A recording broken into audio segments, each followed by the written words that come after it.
Lord be with you. And with your spirit. A reading from the Holy Gospel according to Matthew. Glory to you, Lord. May the word of God be understood in our minds, be proclaimed in our lips, and made dwell in our hearts. Jesus proposed another parable to the crowd, saying, "The kingdom of heaven may be likened to a man who sowed good seed in the field. While everyone was asleep, his enemy came and sowed weeds all through the wheat, and then went off. When the crop grew and bore fruit, the weeds appeared as well. The slaves of the householder came to him and said, 'Master, did you not sow good seed in your field? Where have all the weeds come from?' He answered, 'An enemy has done this.' His slaves said to him, 'Do you want us to go up and pull them up?' He replied, 'No. If you pull up the weeds, you might uproot the wheat along with them. Let them grow together until harvest. Then at harvest time, I will say to the harvesters, first collect the weeds and tie them in bundles for burning, but gather the wheat into my barn.' Then dismissing the crowds, he went into the house. His disciples approached him and said, 'Explain to us the parable of the weeds in the field.' He said in reply, 'He who sows good seed is the Son of Man. The field is the world. The good seed, the children of the kingdom. The weeds, children of the evil one. And the enemy who sows them is the devil. The harvest is the end of the age, and the harvesters are angels. Just as weeds are collected and burned up with fire, so will it be at the end of the age. The Son of Man will send his angels, and they will collect out of his kingdom all who cause others to sin and all evildoers. Then they will throw them into the fiery furnace, where there will be wailing and grinding of teeth. But the righteous will shine like the sun in the kingdom of their Father. Whoever has ears ought to hear." The Gospel of the Lord. Praise to you, Lord Jesus Christ.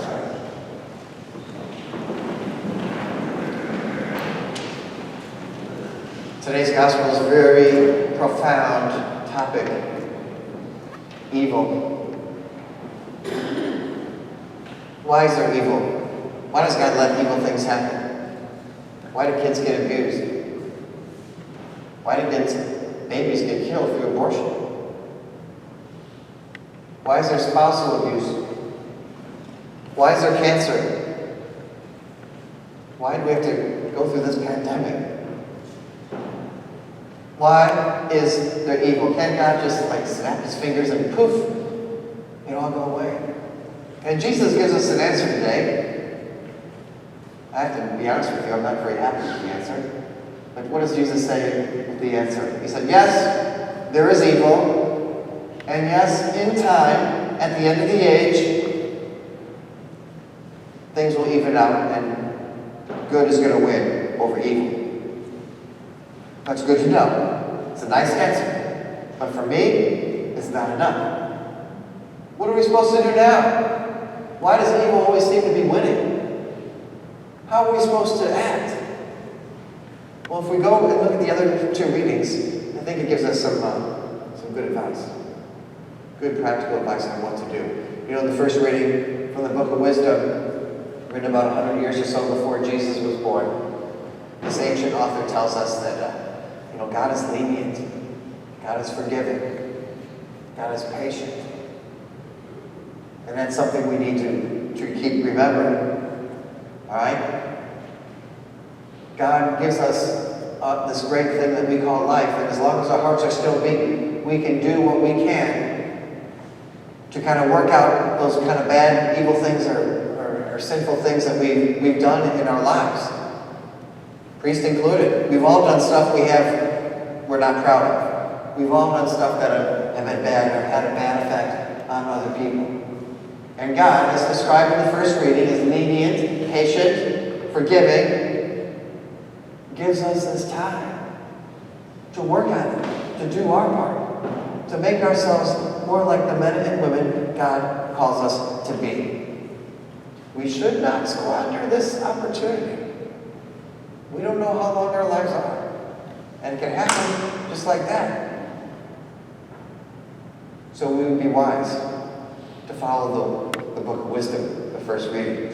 In the second reading, we have St. Paul telling us, that we should ask the Holy Spirit to help us. Because Paul says, we don't pray as we ought. Have truer words been said? Again, priest included. All of us could use a little bit of help in our prayer life. And I don't think it's the quantity that God's interested in, it's the quality. So if you're an early bird, give God your prayer time in the morning. If you're a night owl, give God your best quality time in the evening, at night. There's this book called A Breviary. It's a book that all priests, brothers, nuns, sisters, pray each day. We have morning prayer and evening prayer and some minor prayers throughout the day. But the morning prayer and the evening prayer, it always begins with the same line. Oh God, come to my assistance. Oh Lord, make haste to help me. What a great line, a way to begin. Oh God, come to my assistance.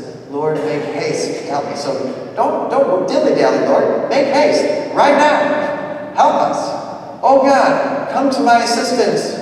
I don't know what's going to happen with the relationship I'm in. It's a mess. Oh God, come to my assistance. My kids or grandkids are making some really bad choices and I'm worried. Oh God, come to my assistance. This pandemic has got me depressed and down and low. And I don't know what to do. I'm scared to go out. Oh God, come to my assistance. The money's not coming in like it was before, and I'm worried about making it financially. Oh God, come to my assistance. Oh Lord, make haste to help me. What a great way to begin your prayer. I just want to suggest that to you. But when you begin your prayers, whether morning, noon, or night, to begin with that line. So yes, Jesus says basically evil's here, and we kind of have to put up with it until the end, when everybody gets judged. And he says that there's one way though, you must act. And I think with the way Jesus is telling us today, the one way to act is to make a difference. To make a difference, one person, one soul at a time. We can't confront all evil, but we can make good where we can. Some of you who are older may remember on CBS News they had a reporter. He's gone off to his eternal reward now. His name was Charles Kuralt, and he did this thing called On the Road Again, or On the Road or something. He would get in the souped-up van and with the cameras and everything, and go to all 50 states, travel the whole country, and give stories about American life. I used to look forward to it. It was once a week, and it was good. After he was done and doing this for a few years, which I can't even imagine being on the road for a couple of years, but he did it. He wrote in his memoirs that I want to quote to you. I've been told that during the Reagan years, America has turned inward, that is, people have become selfish. I keep reading this, but I see mighty little evidence of this. I have found a lot to be confident and reassured about. More decency and compassion and public spirit. Less greed and arrogance and hostility.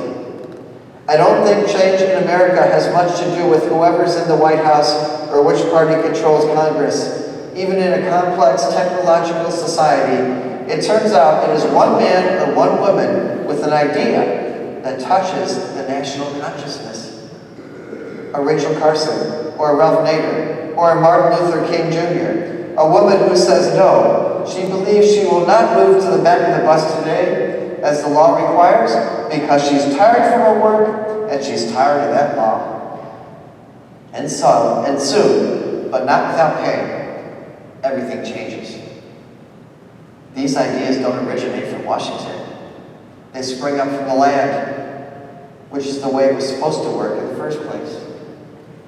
We're kind of going through something like that now, aren't we? A little change and a little more awareness of the racial problems and difficulties and struggles we have in our country. These things are just springing up from the land, from the people. And change is painful. And change sometimes hurts. But is that change, is it rooted in good or is it rooted in evil? And that's what we have to discern. All people are the same in God's eyes. All people are created equal. We need to do that. But does that mean we need to condone tearing down these statues and everything else? I don't know. I don't think so. And so we're called to make a difference and ignite change for the positive, for the better, especially when confronting evil. Let me give you another example. The Geis family. Let's go to Holland, the Netherlands. 1930s, the Nazis had invaded Holland in 1933. Remember the story of Anne Frank? She was, it was the Geis family that hid Anne and her family up in the attic of her house until eventually they got caught. And after the war was done and everything, the Geis family found a copy of her diary, had it published, and in one of the commentaries on it, the Geis family says, we Dutch, we're very ordinary people. We're pretty boring. There's nothing spectacular or shiny or brilliant about us. And during the time of that occupation, there were two types of people that lived in the Netherlands. Those who collaborated with the enemy and those who resisted.